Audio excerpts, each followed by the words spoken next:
awful blue light, but Good that's all right. morning, It works better. Good everyone. morning. It's the 14th of January, 2026. And good morning to everyone. I'm coming from Central Florida. Please put in the chat where you're watching from. And we're going to be talking to James Dawkins this morning. Let me go. Good morning, Dr. Kiltz. Good morning, everyone. How's it going? Another perfect day in God's universe. So for us to learn and create all together now. Absolutely. And hashtag KMT for a chance to win what, Alia? A t-shirt. Okay.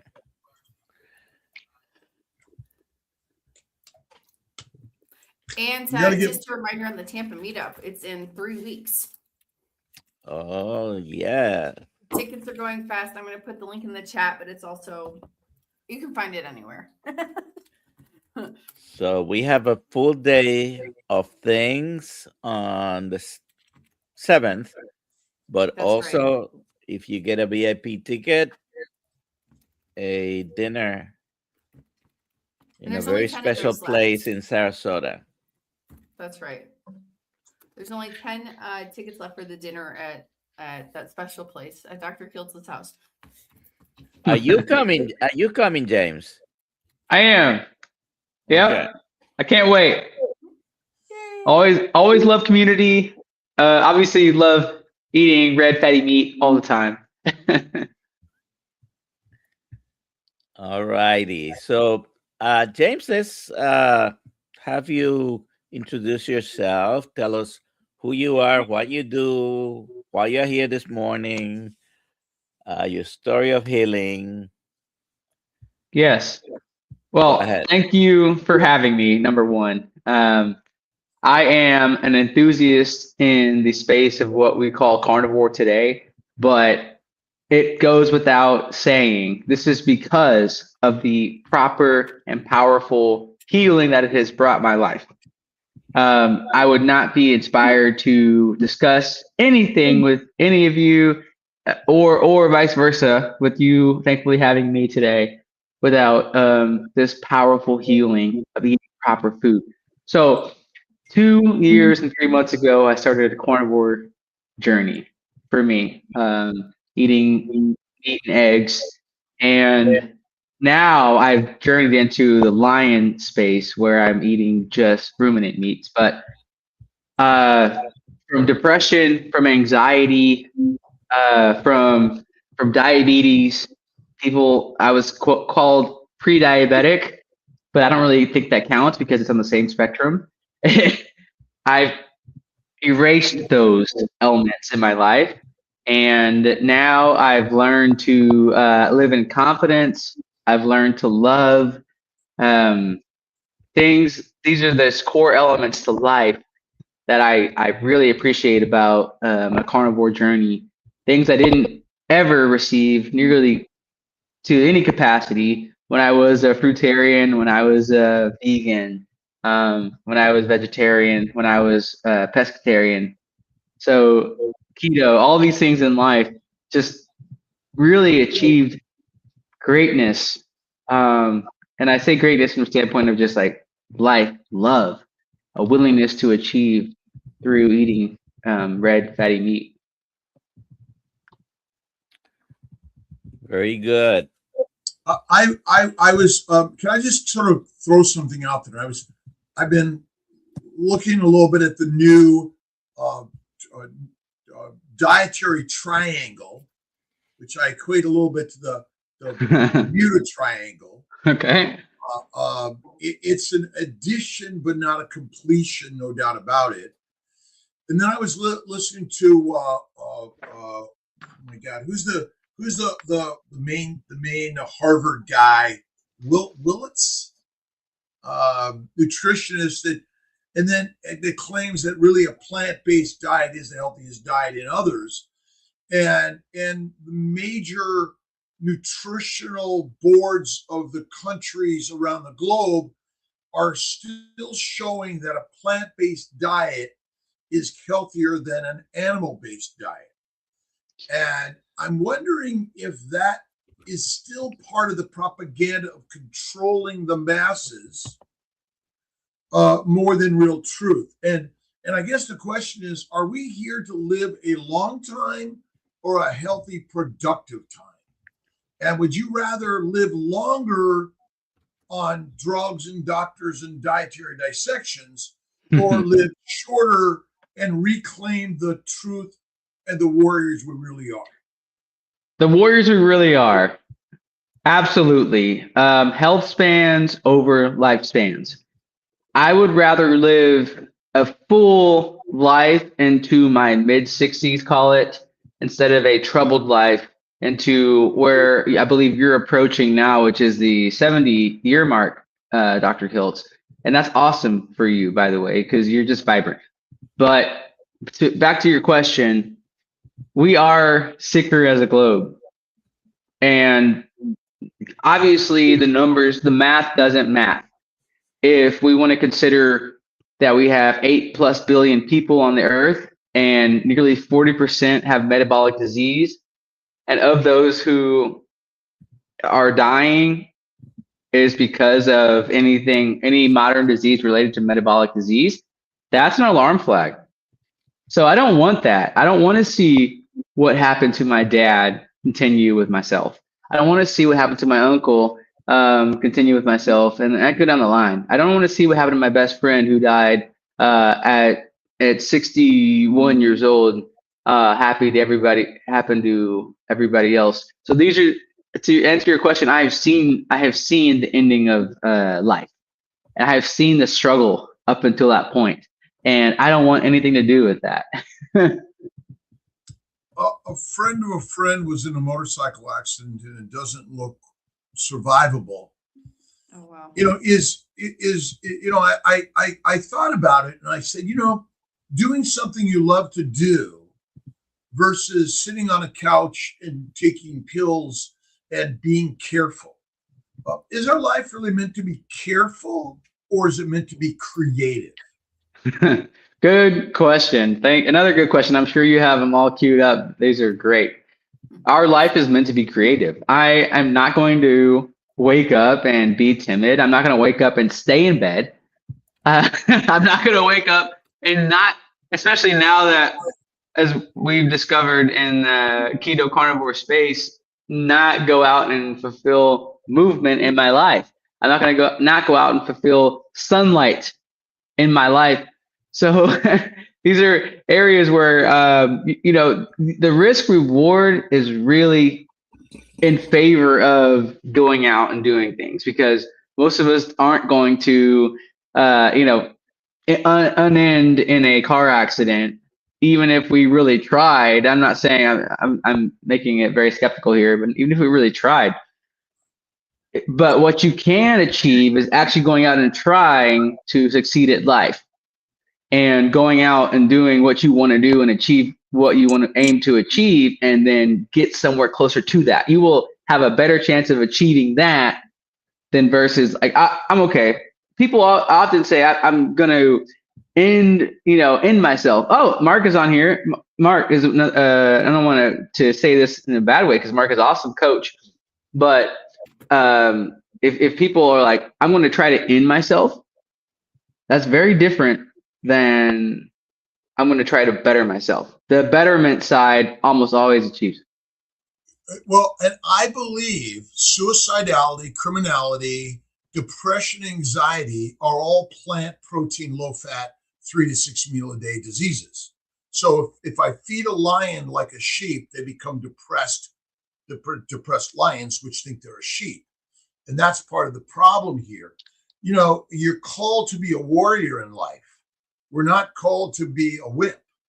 And so we're not going out there to purposely hurt or harm anyone, but we're here to truly support a better life and creative life and a lion's life. And that's a lot of what you call primal. What do you mean by primal, James? What does primal mean? Yeah, living a primal life in a modern day isn't really acceptable mentally by a lot of people. But primal means eating the right foods. It means getting outside. It means the workouts that I do fit a primal lifestyle of persistence hunting. So we didn't just chase uh, like Usain Bolt in 12 seconds and get our kill. That would be nice, but we didn't. And our food was elusive. So translating that into my workouts, it's never going to be just a all-out sprint for 12 seconds and then rest. Let's go for 3 minutes, and that's going to be all-out effort and then a 1 minute rest. Let's stay out in the sun for the next 5 hours today, walking in the park after my workout, for example. That's primal. Let's eat only when necessary. Am I really hungry, or am I being cued by other people having food with me? That's a primal lifestyle to me. So that's where I leave it with primal. It's the basics. It's not very complex, and that's not a bad thing. Not over inundated with modern day technology.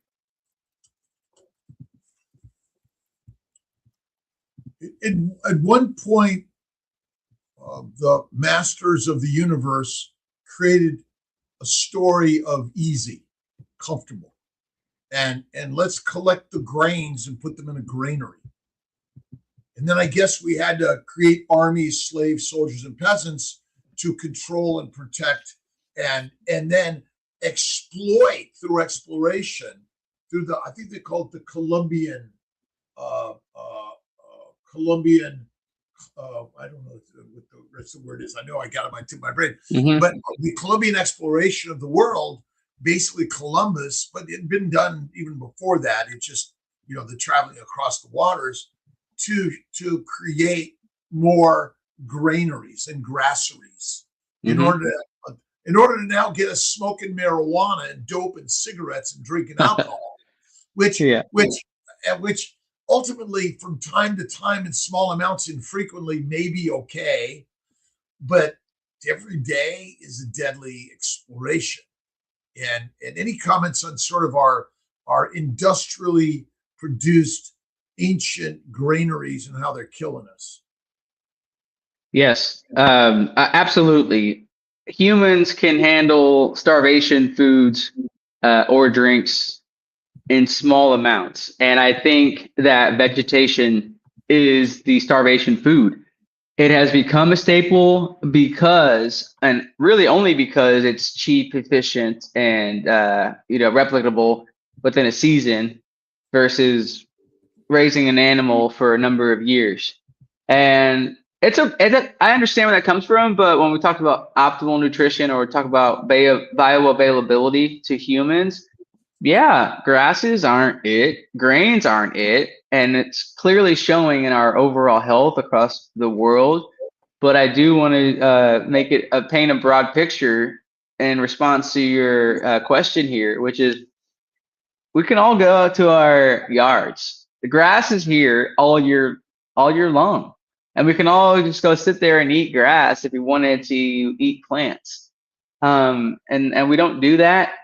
It doesn't taste good to humans. We would probably have a very repulsive reaction if we did that successively over time.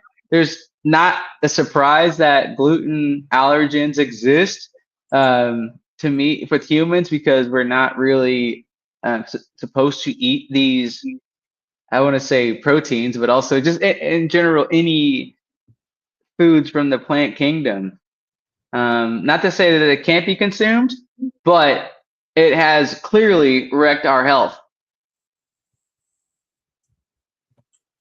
And so, but it's somewhat, it must be that we're more like a bear and an omnivore, so that in the late summer and fall, with the ripe and sweetness of the plants, we became hyperphagic in order to get fat enough to survive hibernation, migration, gestation, and famine.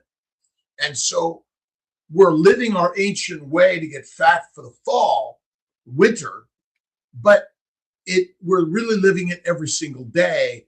And that's why stress and cortisol are all on the rise, and our lifestyles are killing us because we did not have this in nature naturally until humans decided to control nature instead of being part of nature. Great call. What do you Great think? call. Yeah, anything with human involvement is negative for human health, for food. And we can go as short as enriched and fortified foods. We can go as medium as concentrated ingredients from foods. And we can go as long as processed foods, the obvious one. And so I just circle back to say that when humans eat food that's influenced by other humans, we have a negative health outcome. When humans eat foods intended for humans, we have a positive health outcome. That's my overall takeaway. I think it's pretty clear and obvious in the world today. I think we've had the last 100 years, clearly well beyond that, but even in the last 100 years, it's easy to look at and assess that what's happening with our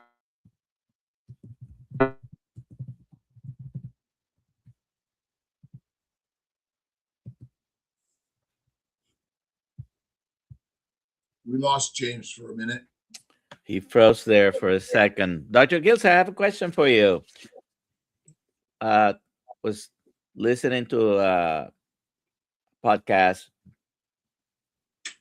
vegans versus carnivores. There were some arguments there.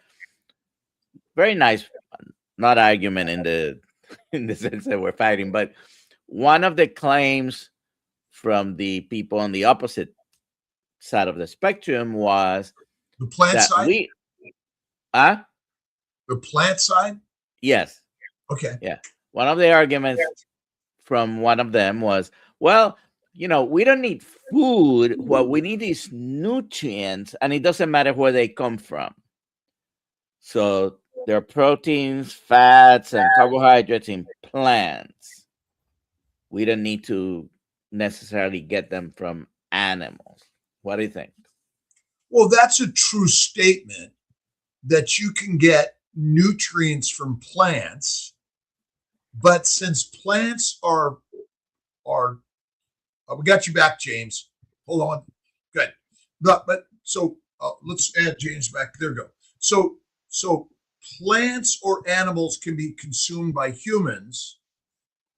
Animals as food do not contain toxins like plants do, and so there are no human cultures that have thrived and survived for years, thousands of years, without some animal source of food. right. And now in the modern world, a supplement in order to make sure you're getting all your nutrients, which means that you need an industrial company that's going to feed you like a domesticated animal. And so Well said. it is true you can eat plants and you can eat animals. You likely can thrive and survive with animals only, but you cannot thrive and survive on plants only without some supplement, drug, doctor dissection in that sense. So, you can live a long life on a plant-centric diet, and you could live a long life on an animal-centric diet. I don't think, we're not here to say you got to do anything one way or another. Your choice, your experimentation. And the beauty with what we're sharing here is that we can talk about this and create stories that help individuals. Are we here to claim it's been supported in prospective randomized double-blind placebo-controlled studies? I take the Bible any day over Scientific America. I agree. I agree. And I'd say that I respond with food was never science. It never was intended to be. It never was. So how can it be today if it was never intended to be science in the first place? Food is food. If we want to be honest, we are animals and we eat the foods that we need to eat.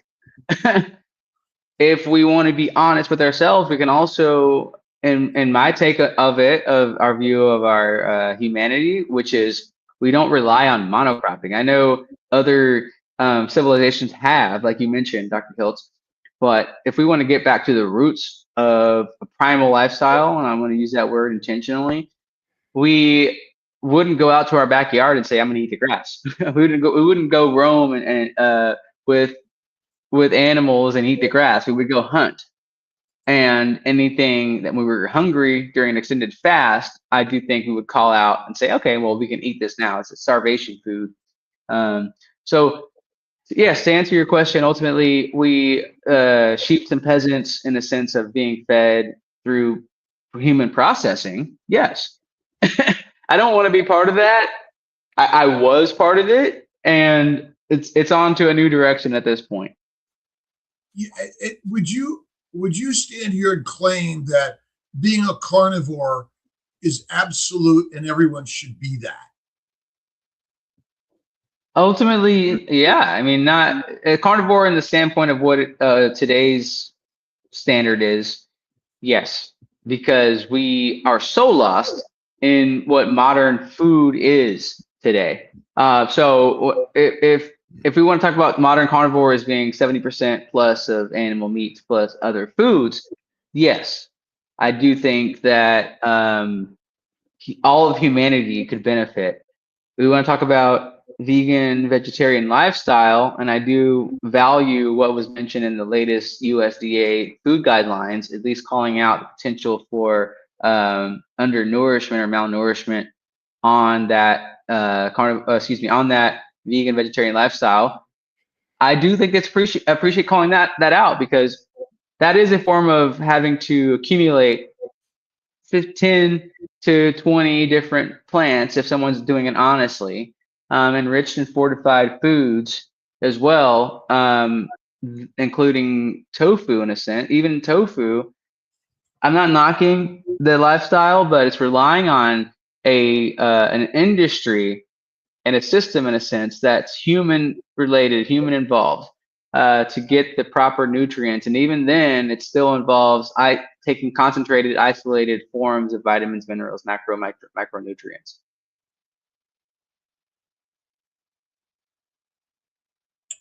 Curious about heart healthy foods in a label from the American Heart Association.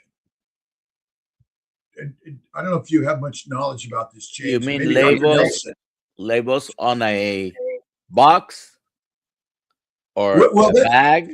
So how do those labels get on those boxes, bags, or Yeah. cans? The labels are all marketing because they are able to lower cholesterol, in air quotes. And that is the worst thing that a human needs is lower cholesterol, in my opinion. And I can say that from me having higher cholesterol, my doctor or my visits and my physicians telling me, watch your cholesterol. But why? I feel better. But why? You just told me that I look better, that my blood markers are great, and then just watch your cholesterol. And also, what are you doing to get there? I'm eating meat, a lot of meat. Oh, don't do that. No. How do you give me a positive as a response to what you're witnessing? And then I give you the prompt of that, and then you're going to flip that on a negative. No, that's not how it works. I'm going to continue doing what I'm doing to get that positive response from the physician or from myself. Yeah, ultimately that heart healthy on the box is just marketing. If food needs food noise and food marketing, then go the other way. It doesn't, you don't need to eat it.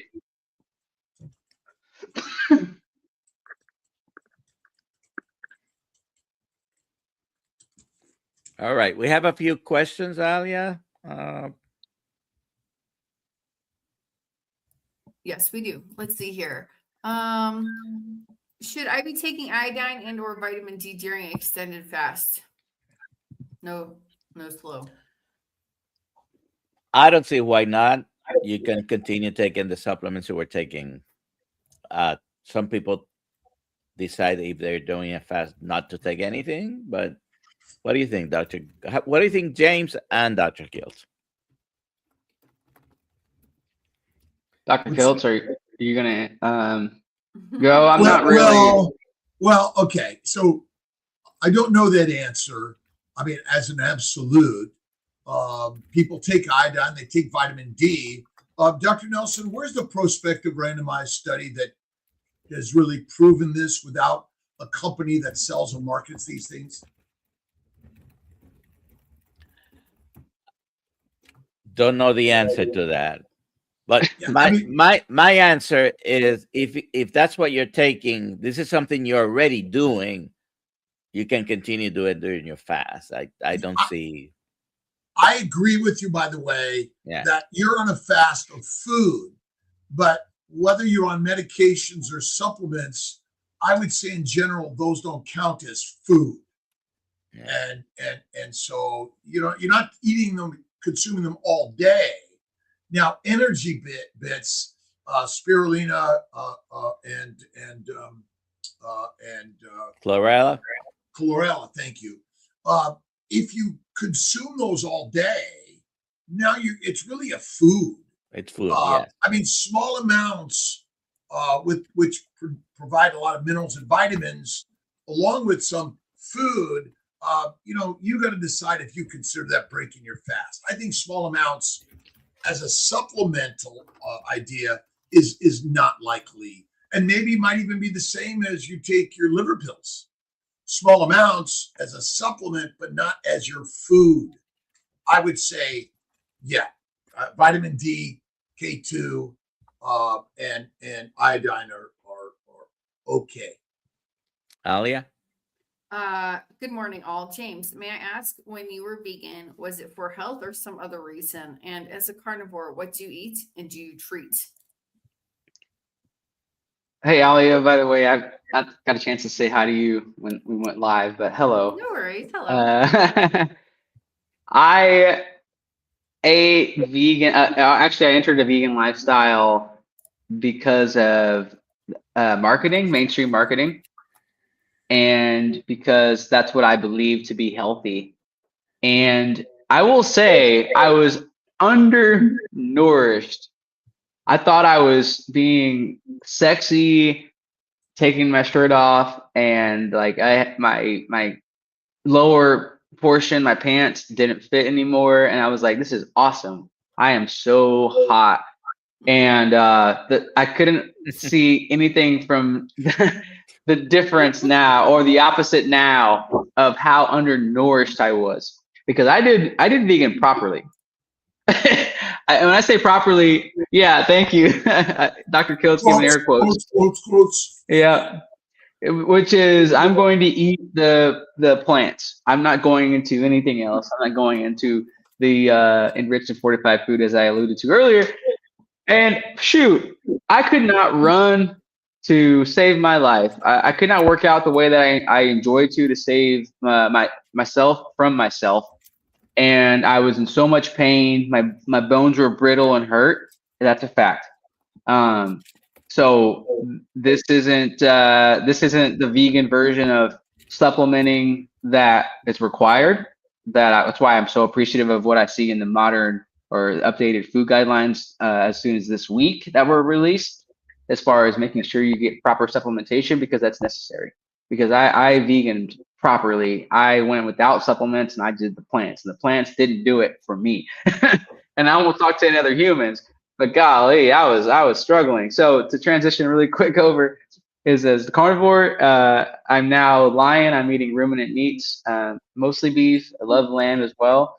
As far as those two animals, fish is included occasionally, but I'm not going to shy away from all animal foods and thriving.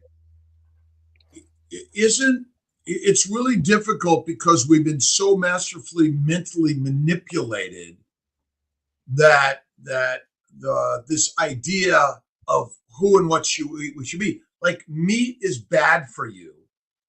And the subconscious mind has a difficult time with only eating meat. I don't even care whoever you are, right? And so the plant paradox has been so powerfully purposed into our mind. Again, we're just simply we're slave soldiers, peasants, and prisoners. We're manipulated by the masters of the message. But I guess you would say maybe is why don't you give 3 months of plants only, 3 months of animal only, and then 3 months of both. Let's do the science on yourself. Yeah. See what happens. Yeah, exactly, Dr. Kiltz. I mean, throw out the studies. They don't matter at all, because if a study truly mattered to those who trust in them and those who want to quote them and refer to them, is the study, are you submitting yourself to the study? If my own human experience is invaluable to you, the study person, then also you are laying yourself underneath that own study. That what you have achieved can't happen or can't be successful, can't be a positive outcome, can't be an actual outcome, because that's not what the study showed. Now, there are studies that exist in the world that probably use proper science, that use I use the word proper science, which means like ultimately, okay, there you go. Thank you. I'm trying to define it. It's very difficult. So that, but anyway, use tactics that are very authentic to an authentic result instead of just picking and choosing numbers. Like you can go from absolute to a relative risk, and a relative risk can remain the same.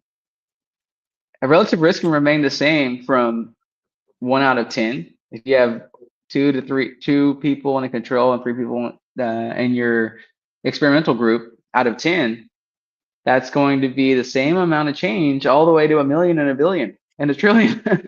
Well, I always go to Biology of Belief by Bruce Lipton. Our thoughts create all things. Thoughts are things. And so I do a scientific experimentation, but I already have a basic belief of what the truth is. I mean, again, it's rare for any of us to go into a scientific experiment completely unbiased because we're doing it for some fame, some financial gain, or some fertility gain. Yes, Primal Health Box. Selena, love you back. Selena is great with the Carnivore Community Worldwide group. I want to say that yes, I mean we have to really lean into our human biology. A study isn't it. Our ancestors didn't thrive on studies at all. They didn't exist. Our ancestors didn't survive on fiber. Our ancestors didn't count calories, and our ancestors didn't require, again, on studies. So I do agree that none of this really matters in a sense of you want to talk about overall health. Go ahead and invite people who have joined a carnivore lifestyle and that are out about it on social media, and ask these people to join your 6-month study, your 2-year study on reversing disease, because we are showing it, including Selena, whose comment was just on, of reversing modern ailments, modern diseases with little medical intervention. Or getting healthy with little medical getting pregnant with little medical intervention, Dr. Kiltz, as you have helped so many. That's the proof. That's the study that we should all focus on. Carnivore, think of carnivore as a therapeutic reset and healer for the human diseases. Start there, even if you don't even believe in the carnivore diet. If you're sick, and you simply go to the carnivore lifestyle, which is fatty meat, fasting and faith, that's really the direction we're talking about, right? Claim that at least as the therapeutic modality, but it should everyone at least do 30 days of carnivore? Yes, I believe so. Like you asked earlier, and I want to double down on that, if not triple down, which is every human can benefit from a carnivore lifestyle. And does that mean 100% meat? Does that mean lion? No, let's be clear. But the human biology is made to eat meat and a limited amount of plant foods and definitely not processed foods. So yes, of course, and that lends into fasting as well. I say feasting leads to fasting. If you can only really fast if you have proper nutrition in the first place. If a human doesn't have proper nutrition, they should not be fasting because they're already malnourished. But we're not also intended to eat every 2 hours of the day. I'm starting my 4th day today of fasting at noon. I start my 4th day of fasting at noon today. And I'm going 5 to 7. I haven't decided yet. It's going to be 5 at least. And I feel great. Mm-hmm. I feel amazing. And have you incorporated fasting into your life primal experience? I haven't. I am very active, so I would say that may be a reason why. Some people's definition of fasting is every 24 hours. So yes, if that is included in your, someone's definition, then yes, I've fasted many times because I've had 1 meal a day. I'm consistent with 2 meals a day, partly to answer the question from Faith Focused Food Freedom, but hopefully we're able to answer it more clearly. But yes, fasting is interesting to me because I'll go wake up and go throughout the day and realize, oh, I haven't eaten yet. That's okay because we're properly fueled with meat, animal-based foods. For me, meat, and it's like, all right, I'll go the next X number of hours and see how I feel. So yes, there's been times where I've gone 36 hours without food, unplanned, very consistently as well. Faith Focused Food Freedom asks, what triggered you to become a carnivore and what health benefits have you experienced? Yes, Dr. Nelson. I was triggered when I didn't want to buy new clothes. All my clothes stopped fitting. And I was hanging out on the couch and I was extremely furious and frustrated with myself and said, I'm not buying new clothes. So that was the day where I made the change, but also it was the mental side of things. I was being out with my friends and having mental fatigue. It was being out even with myself and asking the simple questions of critical thinking, which are, why do I feel tired? Why don't I feel myself? And what am I doing that's not working? So I had to dissect back in time, year over year. What did I do last year? Well, I ate a lot of fast food. What did I do the year before that? More fast food. And then what did I do 5 years before that? Well, I was vegan. These are the things where I have to assess. And then where was I 15 years ago when I accidentally fell into carnivore in college and I ate stew meat and eggs every day and I felt great. And I did that for a year while I lived alone. I didn't have much distraction in my life. So that, to answer your question, Faith Focused Food Freedom, which is, it was looking back in time and saying I felt the best when I ate just stew meat and eggs 15 years ago. And that's how I found you, Dr. Kiltz. Fat and adipose tissue is the only fuel for the human body. And so on my 15 days fast and Dr. Nelson's 22-day fasting, Dr. Nelson, did you lay on the couch all the time? No. I went to work. I flew my airplanes. I did hikes. I did operations. 15 days, no food. And so it's in an environment of food around all the time. We're just, it takes a lot of power to fast, but it's mental power, which gives us power over all things. Mm-hmm. What's your practice on spirituality? I think they froze. Or Dr. Nelson? religions Dr. or mindset? Oh, Can maybe you it's me. tell us a little bit about how you incorporate those into your primal lifestyle? Go ahead. Dr. Hi, Nelson, James. are you going to respond? No. Go ahead, James. Oh, okay. Yes. Well, I guess to cap off the previous question really quick is the benefits are amazing, unmatched mentally, physically. And to get to that, as far as the benefits of a carnivore diet, I want to answer your question now, Dr. Kiltz, which is, as you say, I am the master. That is so true at this point. I have reclaimed my life, emphasis on mine. Nobody else owns it. There is no one coming to save me. I can't sit down and go down and pray as much as I want and get what I don't achieve.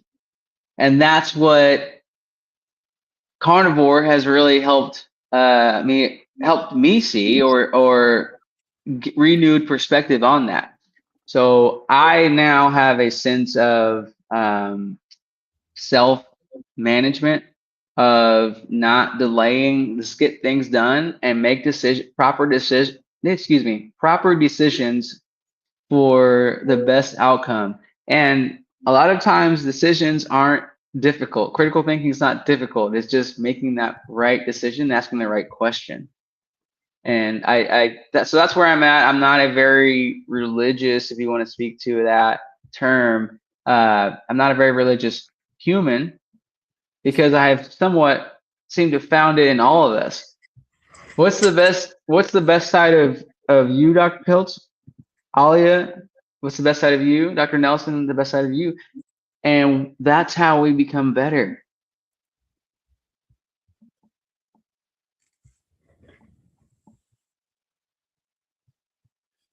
Religion is a human system of beliefs, practices, and cultural systems relating people to the sacred, spiritual, or divine. I call it realignment. And ultimately, humans around the globe are very religious and spiritual as a context to help us find something to a greater level. And with the primal lifestyle that I see you're doing is actually elevating us all to a collective mindset of improving.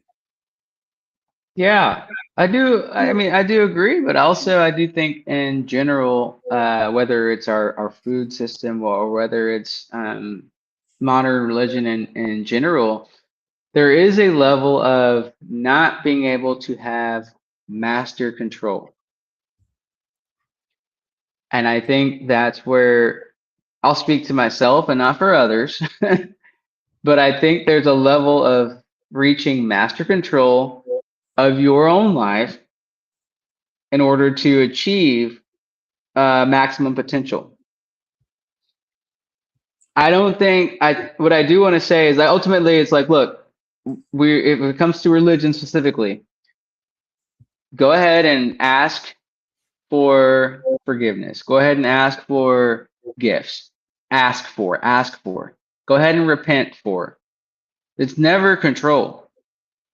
And that's where that's why I say it's within us. We need to control our own lives. Yes. And yet we're not doing this in isolation. We're doing it in a collective conversation. Yes. And so when I use the word realignment religion, we're doing it together, because doing it in isolation it is not our nature. We're a herd collective organism. It's gotten too big in some ways, and that's why, the whole intention here is not to have millions of followers. It's not. It's to have infinite co-leaders of individually leading lives. And, we're inspired to listen to you, be drawn to your ideas, which you have learned from others, which, it all kind of goes back to our ancient infinite brothers and sisters that have shared a conversation of lion-like rather than sheep-like. And I would say the philosophy of Jesus Christ is a lion, not a sheep. Yes. Yeah, absolutely. Thank you for saying that. And part of my journey is from you, Dr. Kiltz, and Dr. Nelson, Alia. I'm sure that ties in your influence to Dr. Kiltz. So we all play into each other. I love it. And like you mentioned, Dr. Kiltz, is that I do hope that we continue this, or I can continue this myself, because of what I've learned from everybody else here. Because I've learned, for those who aren't on this call at the time, it's a continual journey of ownership of health, ownership of life, ownership of self and mentality. There's a non-negotiable ownership that brings success to life. It is through actions that bring success to life. It's not about the thinking. I think I want to be this person in life, and we don't do it. We don't have the action to it. As all the thought had no purpose except for just a little thought, a bubble in our own head. So ultimately, that's what I came down to by being on a carnivore diet, by replenishing my own health, by eating properly. The mental aspects have really strengthened the motivation and self-clarity and the confidence to live life to the most. Questions, Alia? Yep. Let's see here. Did you already answer this? My internet went out for a second. We haven't answered that one. Okay. Julia Reed, is there a risk of gout or higher uric acid levels with keto carnivore? Dr. Nelson.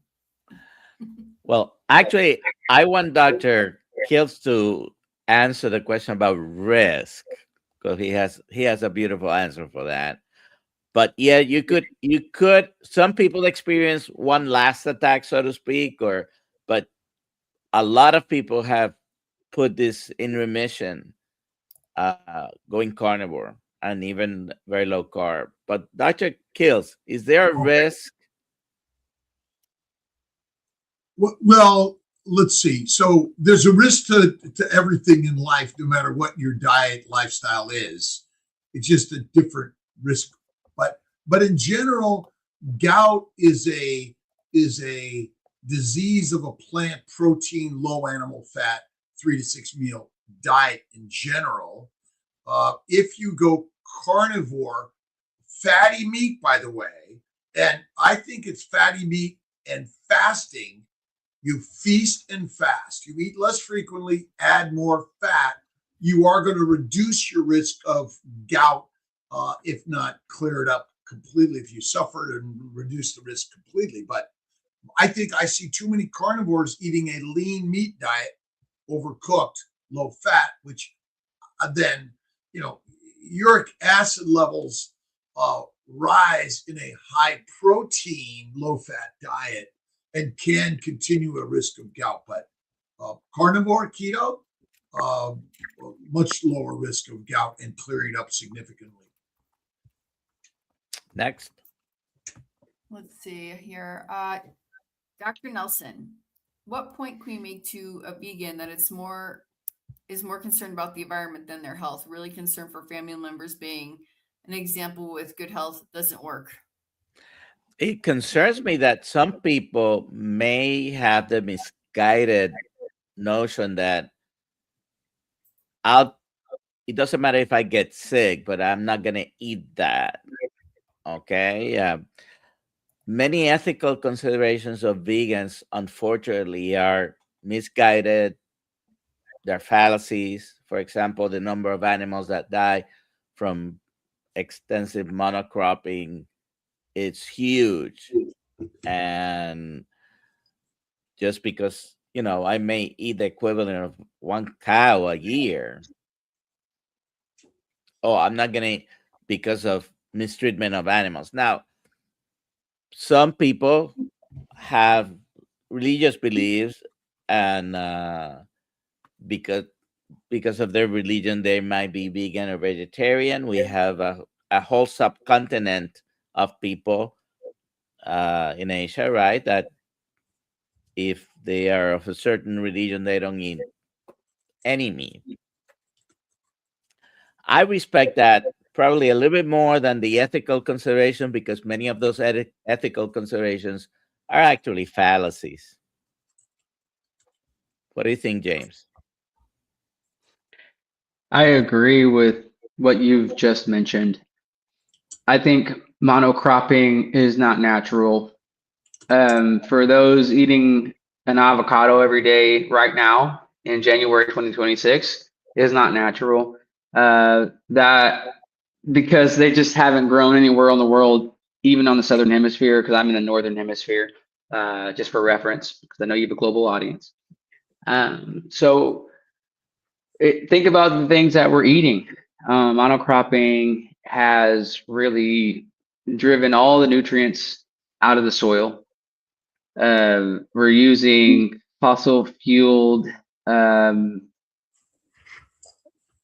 what's the word I'm looking for? I lost my train of thought here, but we're using fossil fuels in monocropping ultimately, whether it's from the fertilizer, that's the word I'm looking for.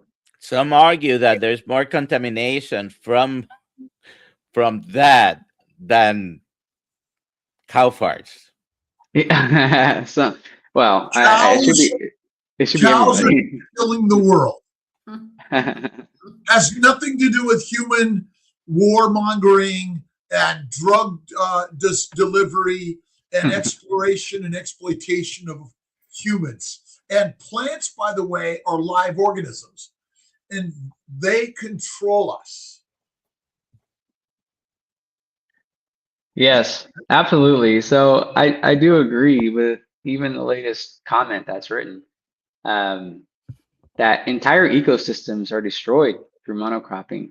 And I think Dr. Kiltz, you on a recent video, I think with Dr. Bickman, we're talking about distance of food travel with plants as well. I mean, look, we have 20, 30 odd plant foods available. And I say plants, that means vegetables and fruits in the grocery store.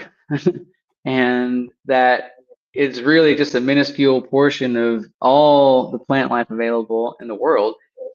And so a lot of humans are relying on these foods that have traveled 1,000 to 3,000 miles just to get there for that point in time. And they really traveled from one season, so they've just been in cold storage. I'm not saying that storage is not a bad thing, but you want to talk about the health of our ecosystem and our earth. I mean, that's a lot of energy. The universe cares about one thing: reproduction. And it's always changing, evolving. This is the nature of life in the world, right? We're all fertilizer or food for something. And the plants and the microbes and all organisms are in an orchestral creation. It's neither good nor bad. It is just the direction of the universe. And we're part of its play. And plants and microbes probably control this more than you and I.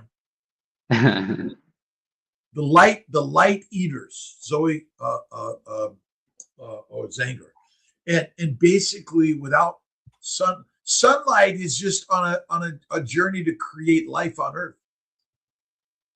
Yeah, I mean, if I may say, I would.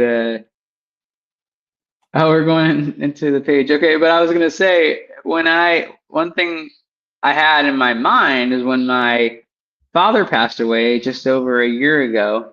I guess it's about a year and a half ago. and we were burying him into the earth, call it 6 feet under. I was thinking to myself, you know what? I want to be fertilizer for the earth. I just want to go in the earth and provide life. And hopefully some big tree or some grass, really nice grass grows because of the life that was there. And hopefully I can help with that. So that was interesting to me. Where can someone find you if they would like to get in contact with you? And that's why I put that. Oh, okay. Yes. I go by all one word, no spaces here. James Eats Carnivore. Across YouTube, across Instagram, and TikTok.